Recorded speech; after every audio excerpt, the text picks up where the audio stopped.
alcohol, drugs, hurting herself. It's Wendy's story today live. Restoring hope, open my heart to sing, taking the darkness inside, revealing your light, restoring hope, open my eyes to see the world through different eyes, revealing your light, restoring hope. Good afternoon, 26th day of January, the Lord's year 2015. I'm J. Michael McCoy, and this is Restoring Hope Live, a program about life's hurts, habits, and hang-ups, and how we deal with them and how we can help you deal with them. Sponsored by Powell CDC. They are the one of the local treatment centers here in Des Moines, and we would encourage you, if you have any questions about yourself or about somebody else, that you give Powell CDC a call, 263-2424. And people like Lila Stafford or Dee Hammond, somebody down there will, Dee Hummel, somebody down there will be able to help you. Lila's on vacation today, and Dee has a toothache. So, boy, it's terrible. No fun, toothache. And I'm sorry my speaker was Nobody heard but you. Okay. Ryan is producing. That, of course, is Bob Montserrat, the Cat in the Hat, and I'm J. Michael McCoy. And if I haven't told you lately, thanks for listening. I love this job, and I couldn't do it without you. Why do we do this show? We do this show because of you. And you're going to say, well, you're not an addict. Or I'm not an addict, Mac. I don't drink. I mean, I might have a glass of wine, but... And you're kind of offended when I say that. And I don't mean it that way. I don't mean to be offensive. What I mean is you know somebody. Maybe it's your pastor. Maybe it's your preacher. Maybe it's your teacher. Maybe it's your son. Maybe it's your daughter. I don't know who it is. But there's somebody you suspect is suffering from alcoholism or drug abuse or some type of mental illness, some type of hurt, habit, or hang-up. That covers a lot of people. Most people. Right.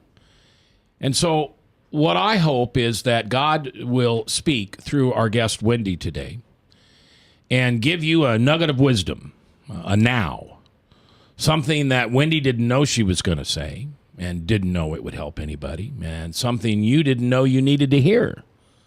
But the Holy Spirit works the way he does, or she does, whatever you want to say. I refuse to call the Holy Spirit an it. They work the way they do, through you, through Wendy, through me, through Bob, through Ryan. And incredible stories are told that benefit other people. So that's why we're here today. We're glad you're here. If you want to join in the conversation, it's 244-0077. And also, if you jump onto the internet at Webcast One Live, webcastonelive.com, you'll see a chat. It costs nothing. You will never get an email from us. We don't operate that way. Even though this is not a not-for-profit 501c, it is not a business that we generate revenue off of you for.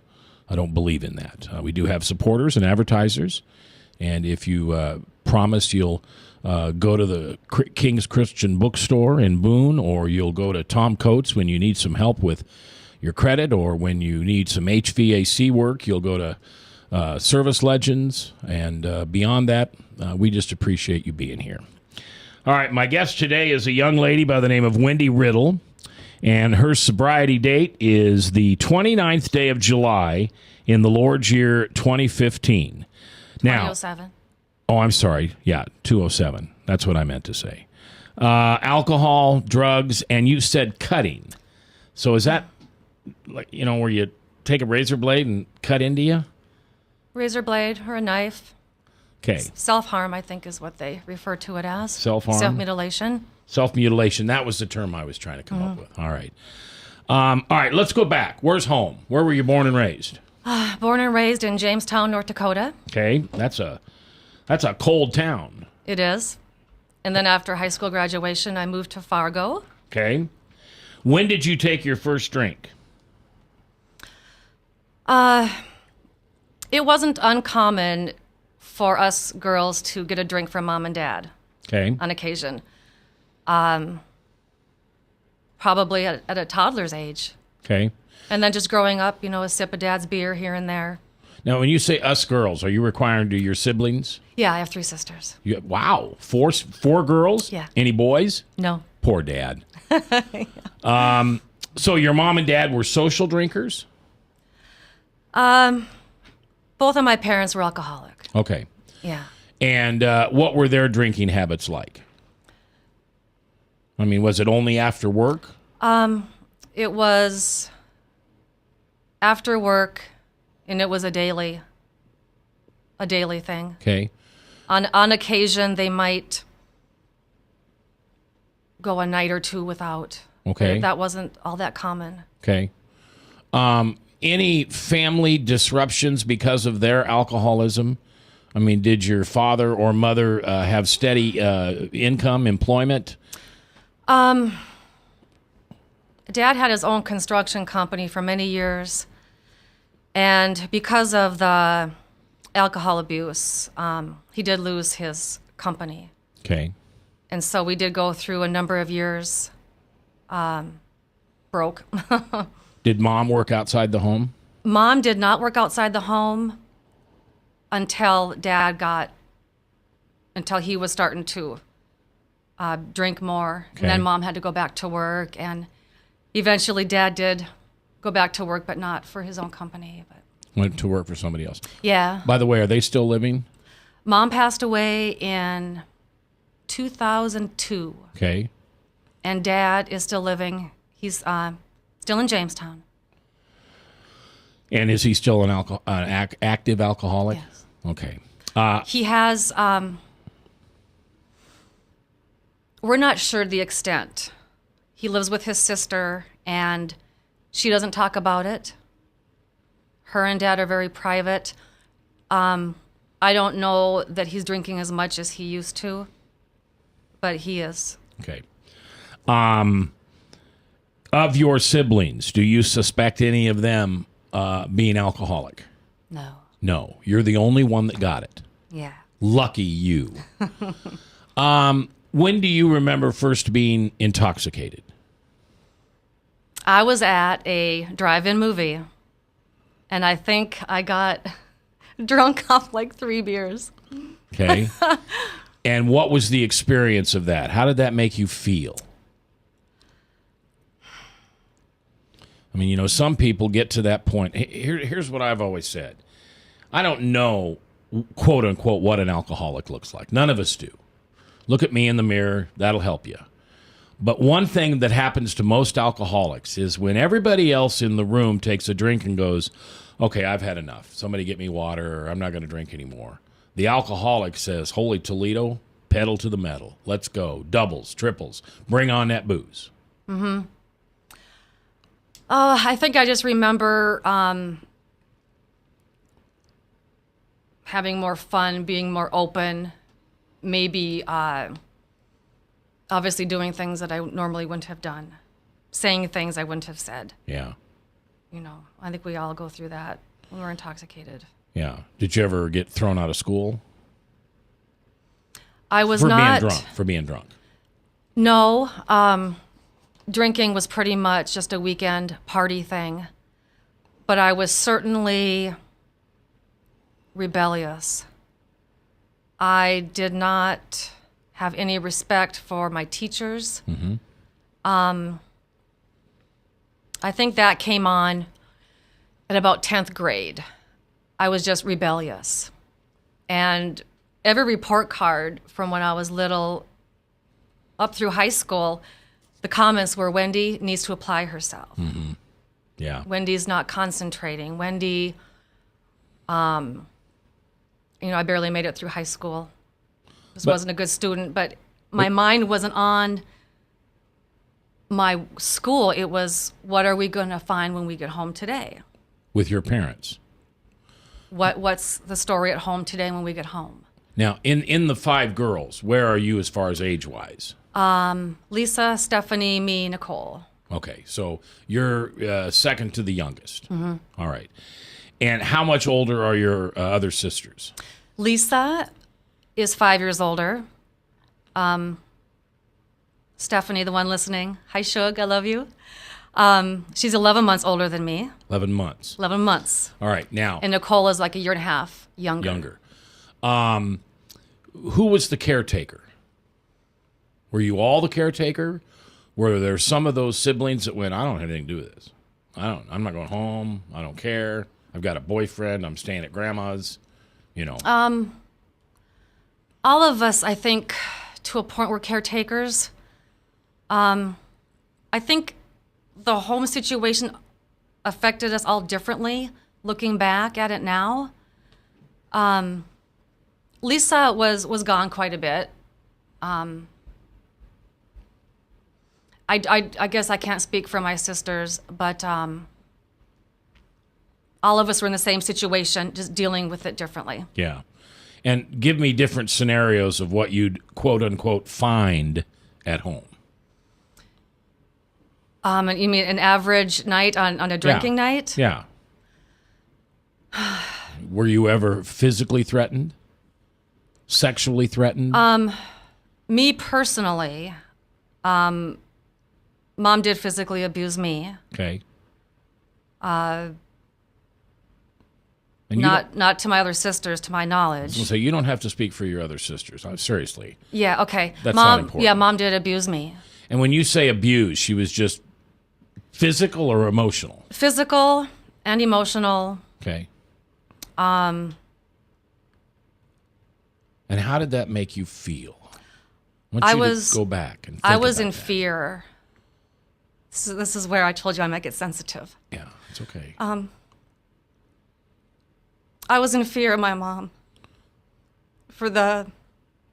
basically up until she died. Okay.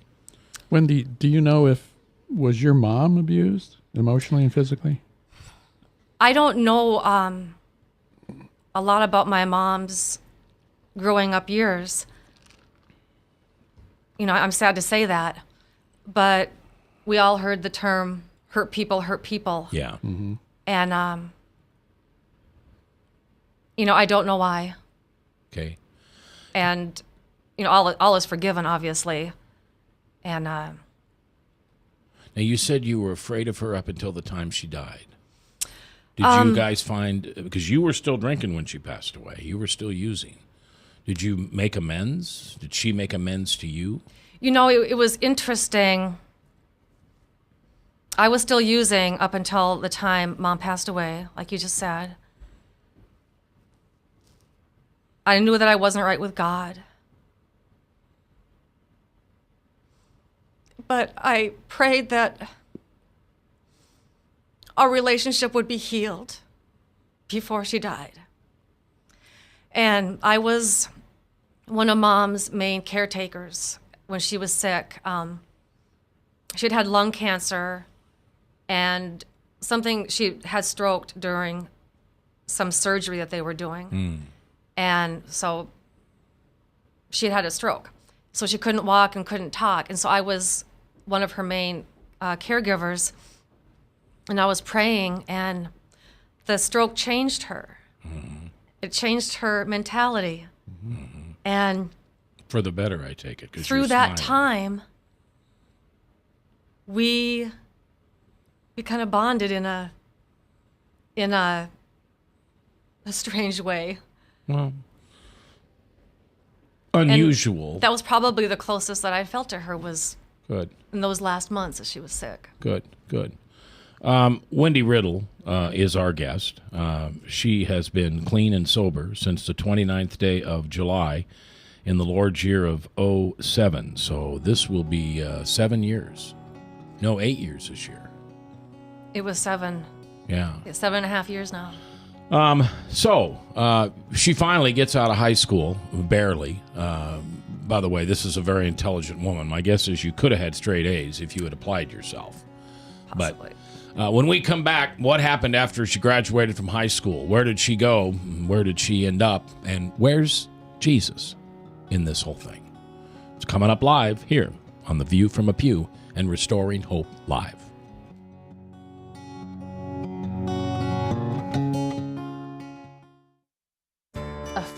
who is headed toward another heart attack. A woman who struggles daily with diabetes and her memory. A boy whose headaches keep him out of school. A mother who one morning discovers a lump. A girl whose condition defies diagnosis. You come to us because you need answers, but you also need more. You need understanding of what you're going through. You need comfort. You need to be treated as an individual, not a condition. You need to be included in your own care. You are the point of everything we do. That's why we're changing to Unity Point Health. It's a model of care that will help us work better together, where the physician who knows you best takes the lead, coordinating your care through every step, from the hospital to specialists to rehabilitation to health services in the home and in the community, to making sure the treatments are effective. By working as a team, we surround you with care, helping you manage your health and your conditions, guiding you to making better choices and living a healthier life. The point of Unity is you. Unity Point Health. Hey, psst.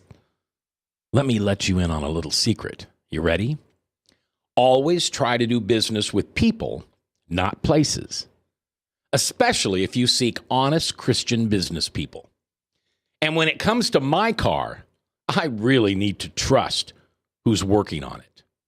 Now, my family is so blessed. A few years ago, we found a family-owned automobile repair shop that operates as a Christian business also.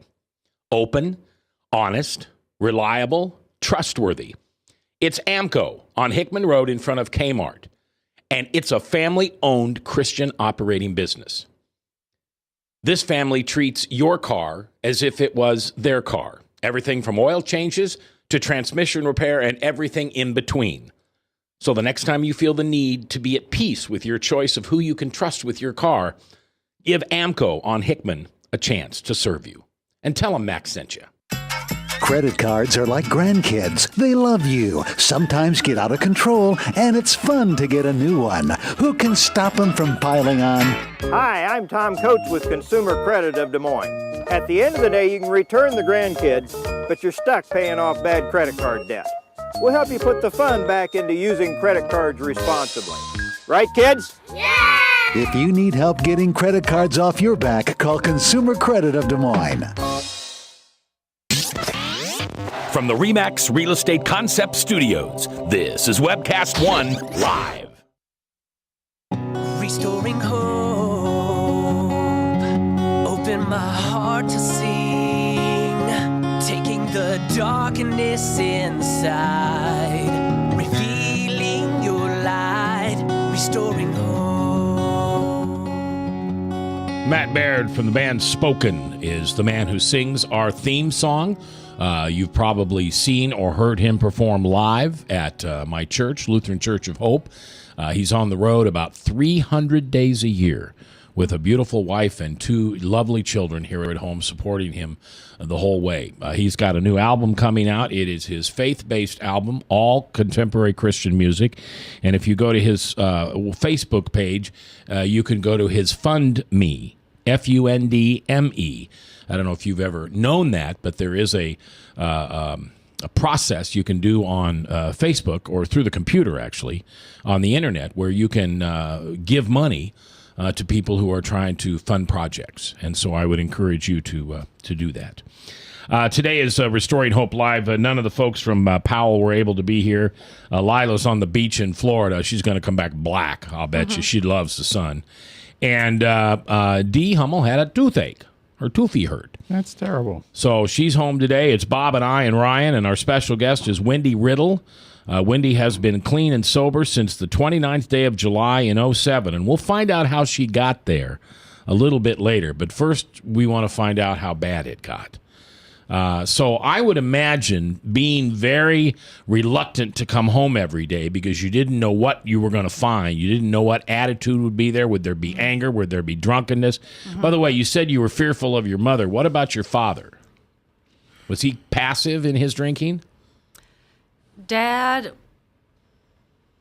was mean and violent. Okay. There was a lot of abuse toward Mom. He never laid a hand on us girls, not as far as my knowledge. But he did lay a hand on your mom. And did they stay married till the end? They did. They did. Okay. They Did you ever see any affection, nurturing out of either one of them towards you or towards your siblings or each other? Yes. I don't know how you would describe the way that we nurtured each other. I asked my sister Stephanie not too long ago if she felt loved growing up. And I forget how she answered that, but we were affectionate to a point, and we knew that Mom and Dad loved us. And we knew that Mom and Dad loved each other in an alcoholic sort of way. Sure. No, it makes sense. Yeah. What does that mean for those of you that aren't alcoholic or don't know what that means? How can I describe that? You know how sometimes a dog will take in a kitten and nurture it until it's healthy? The dog knows it's a cat, and the cat knows it's a dog. But somehow in that strange, natural way, that nature way, they find each other in the most unlikely of circumstances, and they comfort each other. Two alcoholics are very much the same way. Probably quite dysfunctional, but very much in love and very much needing the other. You know, the term "you complete me" probably came from an alcoholic, not a normal person in a normal relationship. You know, it was incredible. I just had a remembrance just recently of my mom. There were many, many nights where, Dad just wouldn't be home until late. But Mom, every single night, she would have supper waiting for him on the table. I don't know why. Did it go in the refrigerator if he wasn't home in time? She kept it on the table. Kept it on the table. So whenever he came home There'd from be wherever dinner. he was at, or what condition he was in, he had a meal on the table. Was she waiting up for him? Not all the time. Okay. Is that because she blacked out or she just wasn't going to wait up for him? She just wasn't going to wait up. Okay. All right. You graduate from high school. Do you get out of town? That's when I did move to Fargo. Okay. Yeah. Did you go to Fargo for school? I never went to college. Okay. So you just wanted to get out of town. Yeah, I was anxious to get on my own. And why Fargo? Just because it was close my enough? sister, Stephanie, had already lived there. Okay. And so moved there to be with her, I guess. All right. And what had your drinking and using been up to that point? Had you used any drugs? Recreational. Okay. On Smoke a weekends. little doobie. I certainly didn't get addicted to anything, which Okay. I find kind of ironic. I never got addicted to the drugs. Well, it was you're- just the you're- alcohol. You're an alcoholic. Yeah.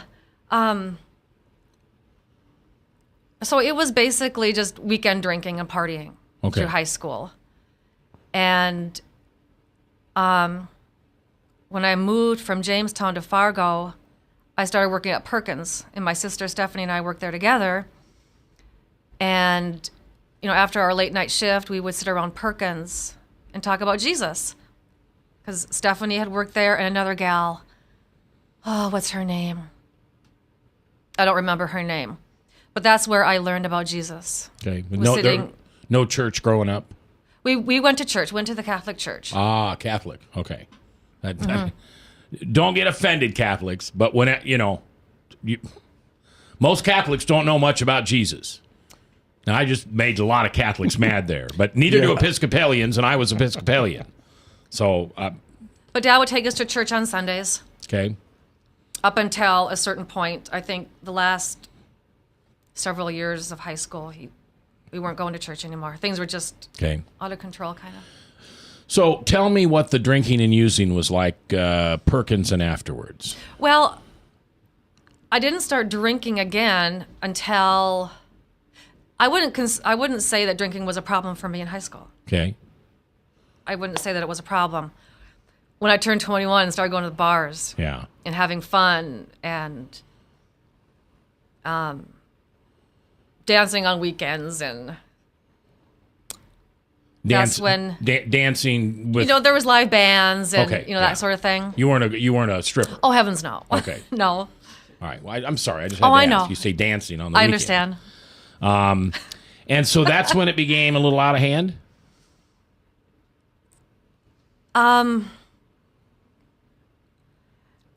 It just kind of progressed as time went on. I started dating a guy. I think I was 21 or maybe 22.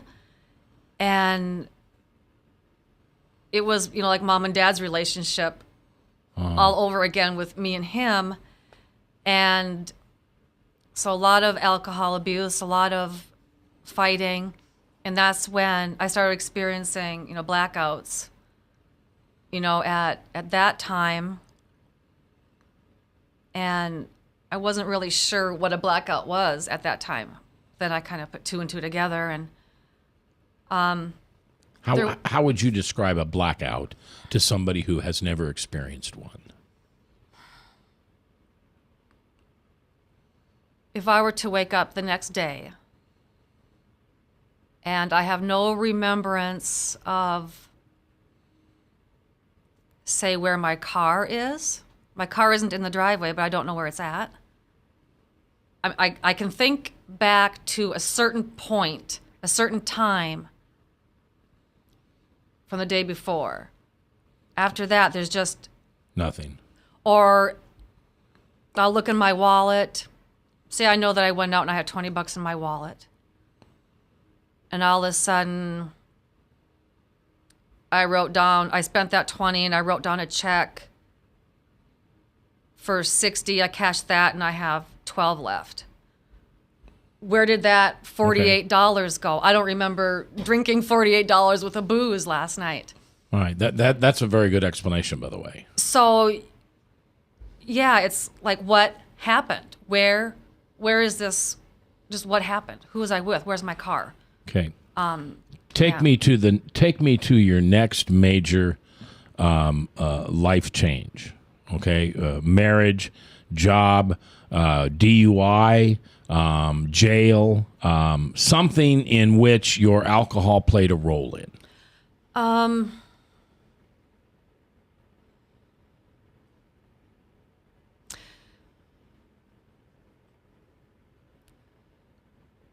There was a bar it was a pretty low life bar, but they had strong drinks and they were cheap. Yeah. So, you always kind of go to those places Yeah. if and when you do go out. And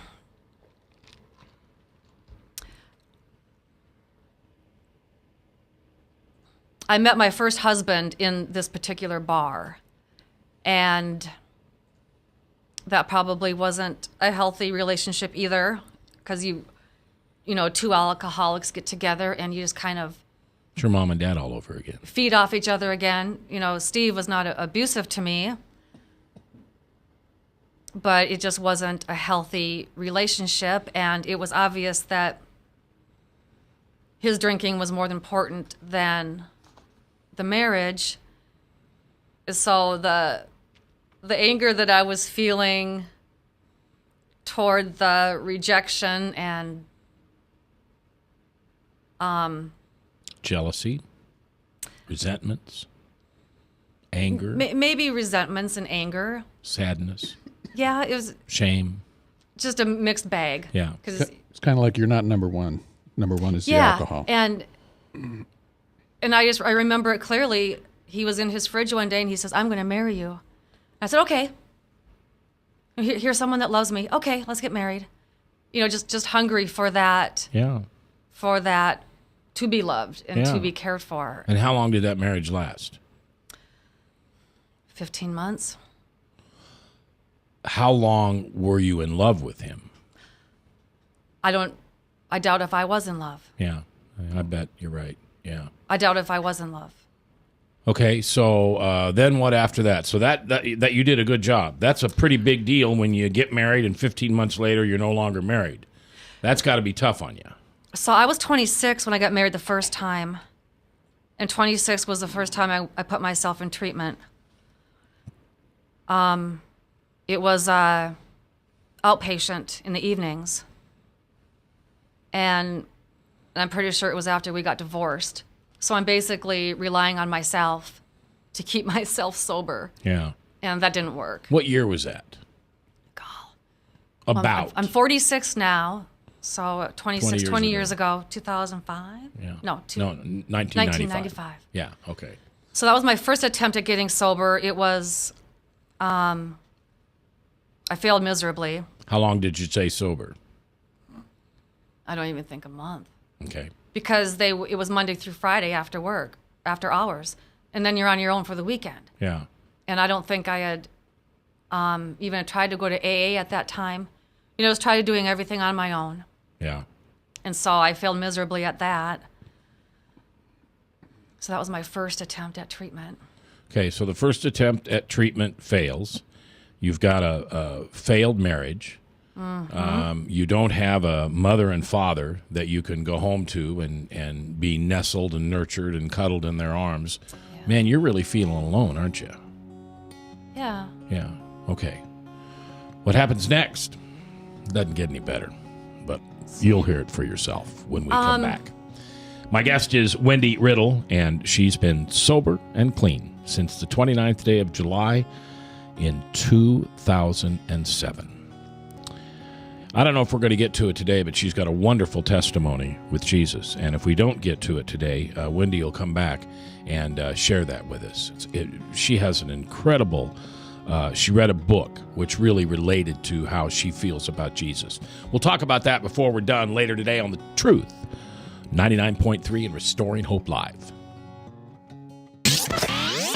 From the RE/MAX Real Estate Concept Studios, this is Webcast 1 Live. I'm Brian Leach, owner of Service Legends, and my position is Chief Talent Officer. I'm Nicholas Wonderscheid. I am Bernie Hobbs, And I'm the Service Manager. Marketing Director and Client Relations Manager. Everything that we do is about ensuring that we exceed your expectations. Our clients are important to us. 100% satisfaction. We're not just focused on heating and cooling. That's the easiest part of our job, actually, is fixing furnaces and air conditioners. Everyone that we come in touch with, we want to improve lives. Bottom line is, we've got our installation guarantees, 25% energy savings guarantee, comfort guarantee, temperature selection guarantee, property protection guarantee. 100% satisfaction guaranteed. Fixed rate or it's free. All of those guarantees are backed up with a 100% money-back guarantee to hold ourselves accountable to making sure that you get what you're after. Just fixing the problem today. If they have another problem 5 days down the road, it's still fixed rate or it's free. We use what's called straightforward pricing. Our technicians are going to give you an exact to-the-penny price on what it's going to take before they move forward with any repair. That way you know what to expect. It's the same price every day. No surprises. If you get off work at 5 o'clock in the afternoon, you come home, you realize that, oh, my furnace is broken. Now you need to call somebody out that night. You shouldn't have to pay more for that. We're guaranteeing service 24/7. We run afternoons, evenings, nights, weekends. We're staffed to work that. Phone rings at 3 in the morning. You'll get one of our representatives answering the phone every time. We're not sending you out to Timbuktu in some call center. It's our Service Legend team members, our mission control team. I'll take a call anytime. And then they answer the phones the same way during the day as they do at night. It's a great day at your service company. How can we make you smile? That's the only way to provide true 24-hour service. When you're able to let somebody actually live in their home safely when they weren't able to do that before, where they don't have to stay up at night and worry about, is the heat going to come back on? Are we going to freeze the pipes? Is the baby in the room next door going to be sick because they got too cold? When you're able to help somebody overcome challenges like that, that's impacting a life. That makes a difference. I get goosebumps thinking about it. I love the team. I love the people that I work with. We have fun, but we work hard.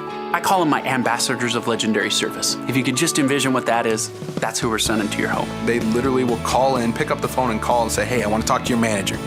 And I get on the phone, they're like, that technician that was at my house was the greatest technician ever. That's cool to me. We want to brighten people's days. Every person that we have going into the house has gone through an extensive background check. Drug testing, we have a very thorough interview process that 1 out of 140 people make it through. If we promise you something, that's what you're going to get, no matter what. We're here when you need us to protect the safety and comfort of your family. If you're not happy, we're gonna make it right. If we're willing to put 100% money back guarantee on what we do, what type of work do you think we do? Give us a call. We're there for you 24/7, 365 days a year. Enough said. Restoring hope. Open my my heart to sing, taking the darkness inside, revealing your light, restoring hope. 22 minutes before the top of the hour, Salem Radio Network News, and then Michael Mudloff with True Blue. My guest today, Wendy Riddle. She has been clean and sober since the 29th day of July in the year 2007. She has a wonderful Jesus story, but I think I'm going to ask you to come back and tell that. I don't think we're going to have time to really, because you read a book called Shame Interrupted, and it talks about how shamed Jesus was. Or is that just the comparison you did with that? I was struggling to understand why I wasn't changing after I got sober. I was struggling to understand why I was wanting to hide in a corner, why I couldn't hold conversations, why I was socially awkward. And by praying and searching and crying out to God to help me, I stumbled across this book. And it helped me to see Jesus as shame and how he was shamed, how he was rejected. And it was just this book was just an incredible journey. Yeah. Well, we'll have you back sometime. I'd like to hear that. We'll have you back maybe on a Friday for the View from a Pew. Okay. All right. So you're 26 years old. It's 20 years ago. You have a first failed marriage. You have put yourself through treatment on your own, self-put in, right? No cops or anything. You didn't stay sober. No. And I would imagine, we haven't talked about this, but I would imagine your drinking and using got worse. Yes. Okay. And what was the next major life event? I'm assuming there's another major life event before you got sober, because you're talking about 12 years. There's a few of them. Okay, well, name those off for me. Did you get married again? I got married again. Okay. I think we were married 18 months that time. Wow. Well, you beat the last one. Yeah, I beat the last one. Yeah. That was just a disaster in the making also. That's when I started using more drugs, crack and cocaine. And the alcohol just got worse and worse. Never any children, though, right? No. Never. Did you want children? I knew that my lifestyle... No way. No way. So you made a choice not to have children. Mm-hmm. Okay. So 15 months, 18 months. When did you end the second marriage? How old were you? And how long between the end of the first marriage and the beginning of the second? So I was 27 when I divorced the first time. I believe I was 32 when I got married the second time. Okay. That was a total train wreck. I filed for divorce the last day of my mother's funeral leave from work. Really? We buried my mom on a Saturday.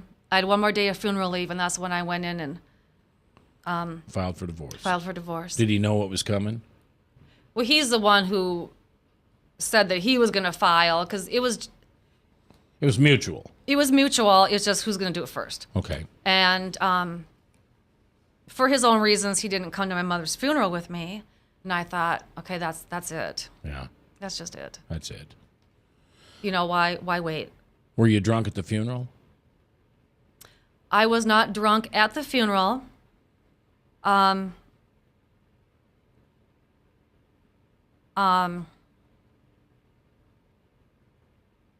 Drunk after the funeral? Yes. Mom was buried in her hometown of Woodworth. Excuse me, the funeral was in Woodworth, and the burial was 40 miles away in Jamestown. Okay. And it was becoming blizzard conditions. Yeah. So we had 40 miles to travel, and I asked the burial guys, I said, how bad does it have to get, weather-wise, before you cancel, a burial? And they said, we just have to get going. Well, I was so angry. I had so much rage, so much hurt, so much. I had to get to a drink, you know? Yeah. So, sad to say, I was anxious for this to be over so I could have a drink. Yeah. I was very angry when one of my sisters volunteered for my nephew to drive back to Fargo with me because I couldn't get my bottle for the drive. You know, because I couldn't drink with my nephew. Is that why she offered, do you think? I don't know. Okay. Smart girl. She did. Yeah. So I was angry about that. And did you drive him back to Fargo? Yes. How old was he? Was he 5 or 15? 12. 12. Okay. 10, Okay. maybe. Okay. And there was no way you were going to drink with him in the car. Right. But I did buy a bottle on the way to my house. I did drink between the liquor store and my house. And there was like 2 feet of snow. And I said, here's a shovel. Let's start shoveling. And then I needed to get him back to my sister's to drop him off so that I could really do what I wanted to do. Really tie one on. And so we drove back out to Dilworth over the river. My sisters were not there yet. I'm fuming. We went back to my house, shoveled more snow, and I believe that I bought a bottle of whiskey. And, but yes, after there was someone to drop him off with, I did go out and get drunk. Stayed home or went out? I did go out because I wanted. You wanted to be around people? Yeah. Okay. Were you ever an isolated drinker? Mm-hmm. Okay. More with other people or more alone? At the end, it was more alone. Okay. All right. Any more big life events until the 29th of July of 2007? Did you get married again? I did not, but I was in another committed relationship. Whacked out relationship that was beyond anything that. This was the humdinger of all. Yeah, and we all do things when we're in addiction. We do things against what we would normally do. Absolutely. And we put up with things that we normally would not. But yet again, it's that wanting to be loved, wanting to be a part of somebody. And you put up with stuff that you normally wouldn't. Were you ever in love with him? No. No. Companionship. A sick companionship. Sick companionship. Okay. All right. Well, that's a good way to describe it. It's filled with alcohol. Mm-hmm. Drugs got worse, or? Well, he was a con artist. Okay. And, he stole from me. He just did a lot of illegal things. And stuff that I found out later. I got put in jail because of one of his lies. Really? Can I ask what he said that got you in jail? I'll try and make this story short. Well, you've got 1 minute. You want to come back and... He came to my house one night, started getting physical with me, told me he was going to smash my face in. I called the cops. He told the cops that I cut him. And I told them, well, he just came back from ice fishing. I'm sure. Well, anyway, it was a he said, she said. So I got put in jail for assault. Were you found guilty of it? Never went to court. Wendy Riddle is my guest. I don't think we're going to get to the end of this story. And I'm not going to push it because she can come back some other time. But needless to say, she's now been sober for 8 years and wants to tell her story because she knows that inside of that story is something that might help you. She'll continue when we come back. Right here on The Truth, 99.3, powered by webcast1live.com.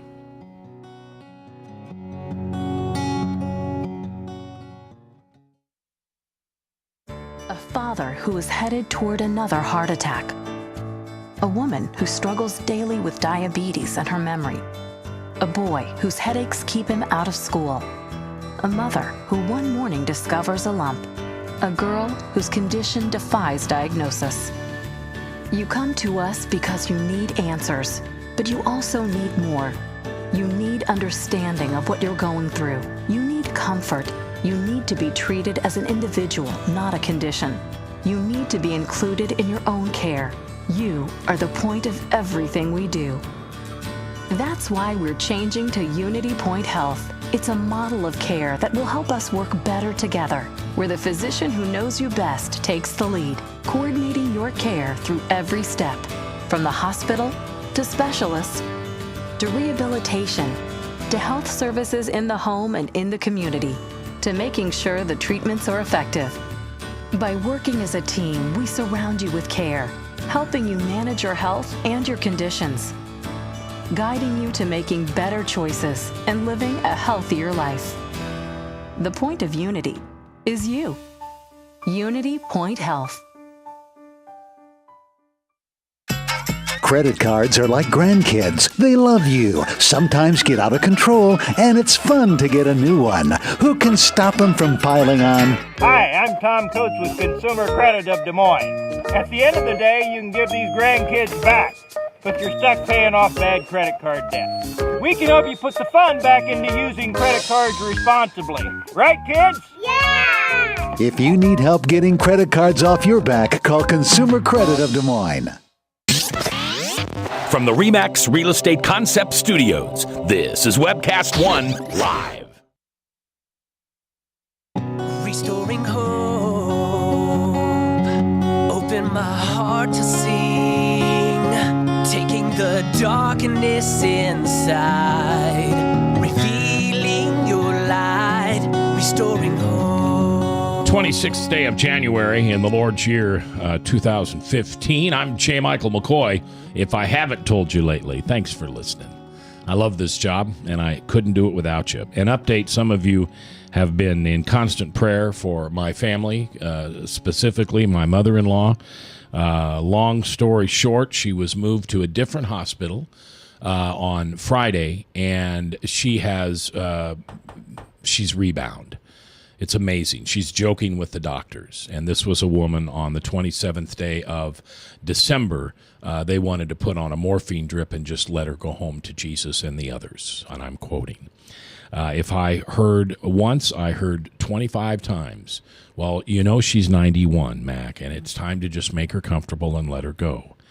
And my amazing wife and her siblings, I broke down into tears when I told my wife this the first time. I said, you saved your mother's life. These doctors, under the current healthcare situation, are not encouraged to save lives. They're encouraged to get people moving on home. Too expensive to keep them alive at 91. What's the next thing Medicare will have to pay for?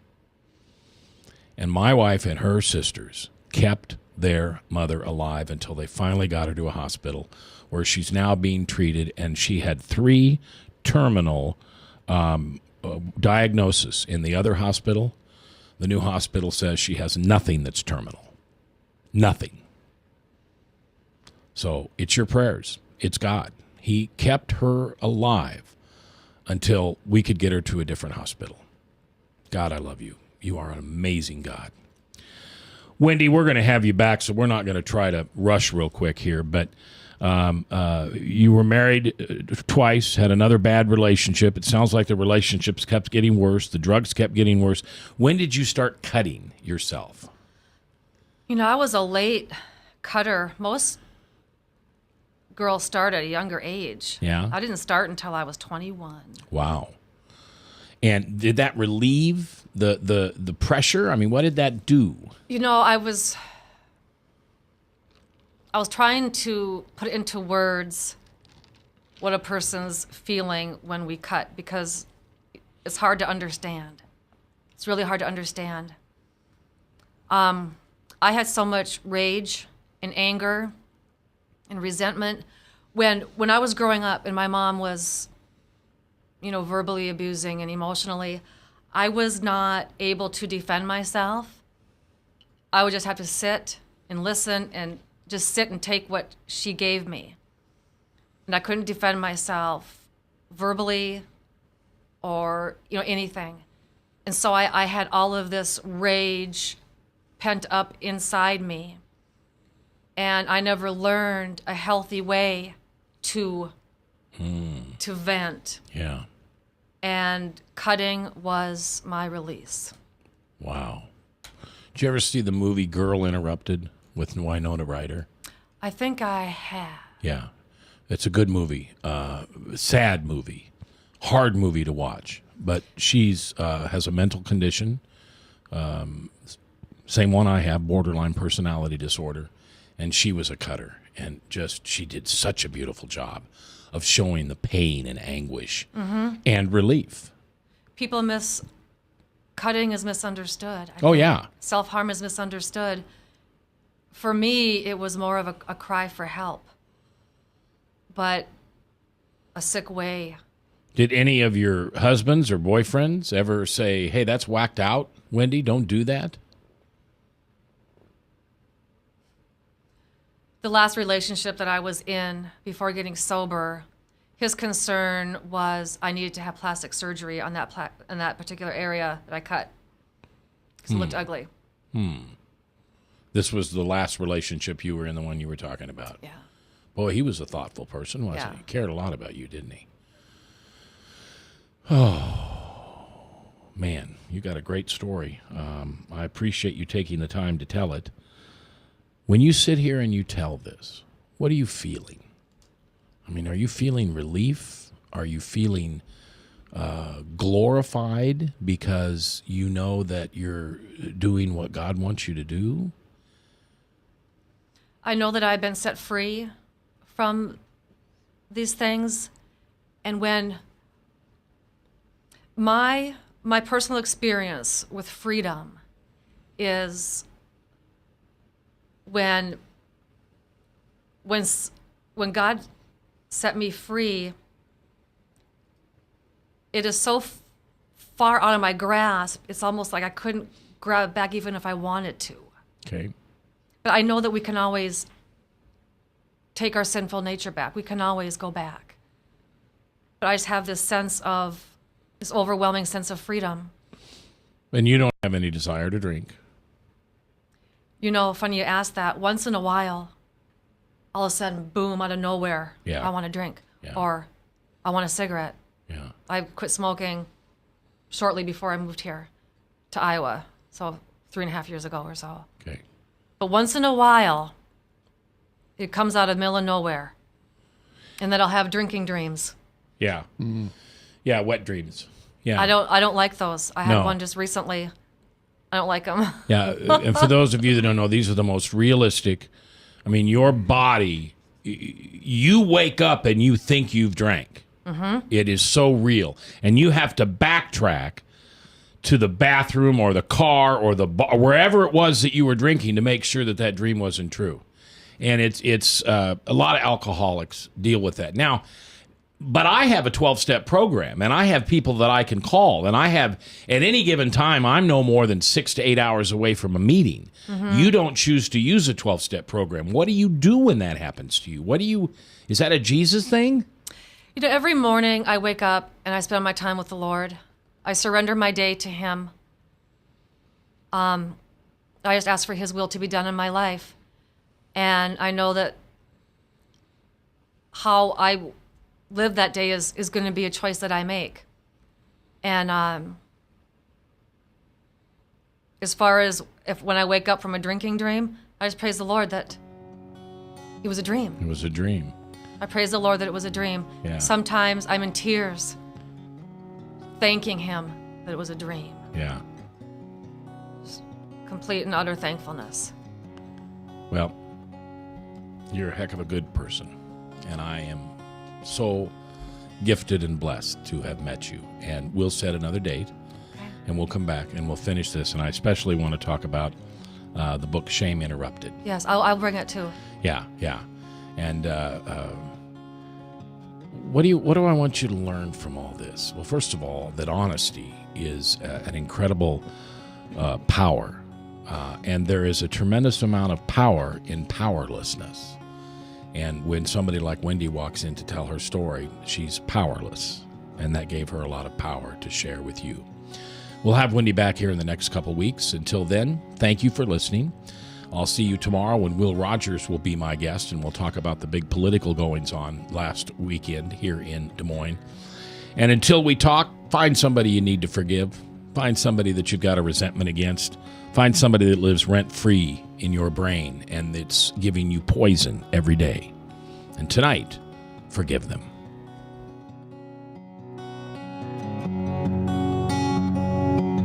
Restoring